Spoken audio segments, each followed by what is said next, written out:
Hello and welcome to only UPSC radio news broadcast. Students, आज के article का विषय है नागरिकता। यह सामान्य अध्ययन के सेकंड पेपर के राज्य व्यवस्था खंड से संबंधित है। प्रत्येक देश अपने नियम अनुसार अपने भूभाग पर उपस्थित व्यक्ति को नागरिकता देने का प्रावधान करता है। भारतीय संविधान के भाग 2 के अनुच्छेद 5 से लेकर के 11 तक नागरिकता प्रदान करने का उपबंध करता है। भारतीय संविधान एकल नागरिकता का प्रावधान करता है।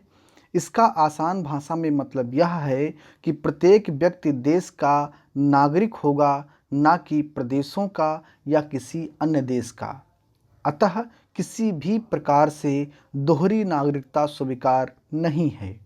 भारत में सिर्फ व्यक्तियों को नागरिकता प्रदान की जाती है, न कि विधिक व्यक्ति को। विधिक व्यक्ति का तात्पर्य ऐसे व्यक्ति से है जिन्हें कंपनी या निगम के तहत अधिनियमित किया गया है।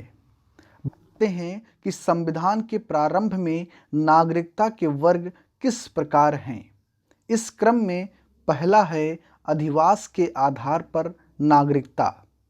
अधिवास के आधार पर नागरिकता संविधान के अनुच्छेद 5 में इस प्रकार परिभाषित है कि वह व्यक्ति भारत का नागरिक होगा जो भारत के राज्य क्षेत्र में जन्मा हो या उसके माता पिता में से कोई एक भारत के राज्य क्षेत्र में जन्मा हो, या वह संविधान के प्रारंभ होने से ठीक पहले कम से कम 5 वर्षों तक साधारण तौर पर भारत। अब बात करते हैं दूसरे क्रम पर। यह है पाकिस्तान से प्रव्रजन करके आए हुए व्यक्तियों की नागरिकता के बारे में।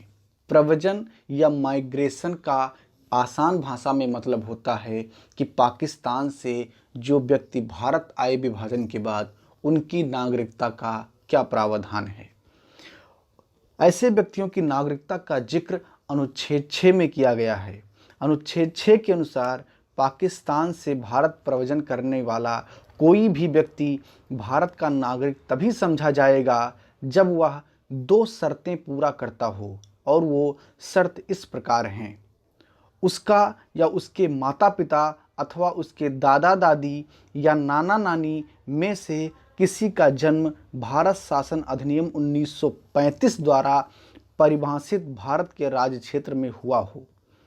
दूसरी शर्त है 19 जुलाई 1948 से पहले और बाद में प्रव्रजन करने वालों के लिए। इसमें अलग अलग प्रावधान इस प्रकार हैं। इस तिथि से पहले आने वाले व्यक्तियों के लिए सिर्फ इतनी शर्त है कि वो आने के बाद से साधारणतया भारत में रह रहे हों, किंतु इस तिथि को या इसके पश्चात आने वाले व्यक्तियों के लिए जरूरी है कि उन्होंने सक्षम अधिकारी के पास स्वयं को भारत के नागरिक के तौर पर पंजीकृत करा लिया हो। यह पंजीकरण तभी हो सकता है जब ऐसा व्यक्ति नागरिकता के लिए आवेदन करने की तिथि के 6 महीने पहले भारत में रह रहा हो। अब अगले वर्ग की बात करते हैं, जिसमें पाकिस्तान को प्रव्रजन करने वाले व्यक्तियों की नागरिकता का चर्चा है। यह भारतीय संविधान के अनुच्छेद 6 में है। इसका आसान भाषा में मतलब ये है कि ऐसे व्यक्ति जो विभाजन के समय पाकिस्तान चले गए और पुनः पाकिस्तान से वापस आए, उनकी नागरिकता का प्रावधान क्या है, आइए समझते हैं। संविधान के अनुच्छेद 7 में बताया गया है कि जिस व्यक्ति ने 1 मार्च 1947 के पश्चात भारत से पाकिस्तान के लिए प्रव्रजन कर लिया, वह भारत का नागरिक नहीं समझा जाएगा। किंतु यदि वह अस्थायी रूप से भारत लौटने के लिए अनुमति लेकर वापस आ गया है, तो उसकी नागरिकता के संबंध में वही नियम लागू होंगे जो अनुच्छेद 6 में 19 जुलाई 1948 के बाद भारत आने वाले व्यक्तियों पर लागू होते हैं।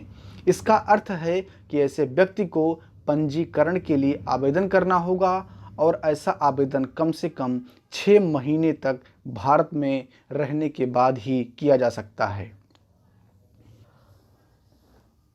अब अगले वर्ग की बात करते हैं। भारत के बाहर रहने वाले भारतीय मूल के व्यक्तियों की नागरिकता। इस प्रकार के नागरिकों की चर्चा भारतीय संविधान के अनुच्छेद 8 में की गई है। अनुच्छेद 8 उन व्यक्तियों की नागरिकता का उपबंध करता है जो संविधान के प्रारंभ के समय भारत के निवासी नहीं थे, किंतु वे भारतीय मूल के हैं।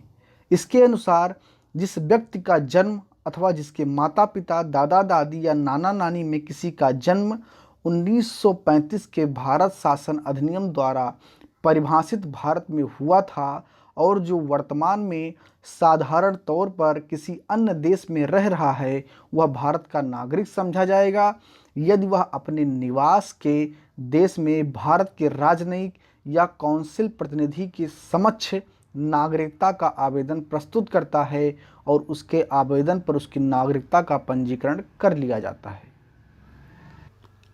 तो इस प्रकार आपने समझा कि भारतीय संविधान में नागरिकता को लेकर के प्रारंभ में कौन कौन से वर्ग थे। अब बात करते हैं कि भारतीय संविधान में नागरिकता के समाप्ति को लेकर के क्या कहा गया है। तो नागरिकता की समाप्ति अनुच्छेद 9 के अनुसार इस प्रकार हो सकती है।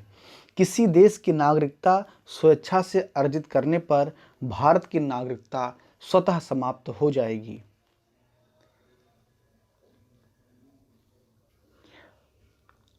इस संबंध में जो अगला अनुच्छेद यानी कि अनुच्छेद 10 है, वह कहता है किसी नागरिक की नागरिकता का अधिकार संसदीय विधान के अलावा किसी अन्य रीत से नहीं छीना जा सकता है। इस संबंध में नागरिकता से संबंधित जो अनुच्छेद 11 है, उसमें यह प्रावधान है कि नागरिकता से संबंधित विधान बनाने की शक्ति संसद के पास होगी। इस प्रयोजन हेतु संसद ने नागरिकता अधिनियम 1955 पारित किया। आइए अब समझते हैं कि नागरिकता अधिनियम 1955 क्या है। 1955 की धारा 3 से लेकर के 7 तक के अंतर्गत नागरिकता अर्जित करने के 5 तरीके हैं। जन्म से नागरिकता, वंश के आधार पर नागरिकता, पंजीकरण के द्वारा नागरिकता, देशीकरण के द्वारा नागरिकता। देशीकरण के द्वारा नागरिकता का अर्थ यह है कि जो लंबे समय तक भारत में निवास कर रहा हो वह भारत का नागरिक बन सकता है। किसी क्षेत्र के भारत का भाग बनने पर भारत सरकार यह विनिर्दिष्ट करेगी कि उस भूभाग के कौन से व्यक्ति भारत के नागरिक होंगे। नागरिकता अधिनियम 1955 की धारा 8, 9 तथा 10 में नागरिकता समाप्ति की 3 स्थितियां बताई गई हैं। नागरिकता का परित्याग करने पर, किसी अन्य देश की नागरिकता स्वीकार करने पर, भारतीय संविधान के अनादर, अनिष्ठा आदि के आधार पर भारत सरकार द्वारा नागरिकता से वंचित किया जा सकता है।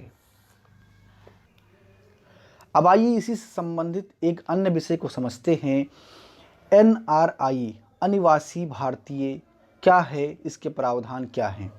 अनिवासी भारतीय भारत के ही नागरिक होते हैं और भारतीय पासपोर्ट धारण करते हैं, किंतु ये नौकरी या व्यवसाय के लिए साधारणतया भारत से बाहर रहते हैं। इन्हें नागरिकों को प्राप्त लगभग सभी सुविधाएं मिलती हैं। ये कोई भी ऐसा कार्य कर सकते हैं जो नागरिक कर सकते हैं। इन्हें मताधिकार का पूरा अधिकार है, किंतु चुनाव लड़ने का अधिकार नहीं है। भारत में NRI कोटे के अंतर्गत इन्हें शिक्षा का अधिकार भी प्राप्त होता है। ये भारतीय बैंकों में भारतीय मुद्रा में खाता भी खोल सकते हैं। तो यह था आपका आज का रेडियो आर्टिकल, जिसमें आपने समझा भारतीय संविधान में नागरिकता के क्या प्रावधान हैं तथा भारतीय संसद के द्वारा नागरिकता अधिनियम 1955 के तहत नागरिकता देने के क्या प्रावधान हैं। इसी प्रकार अपने पसंदीदा विषय पर आर्टिकल सुनने के लिए ओनली UPSC को सब्सक्राइब करें तथा अपनी राय कमेंट बॉक्स में ज़रूर दें।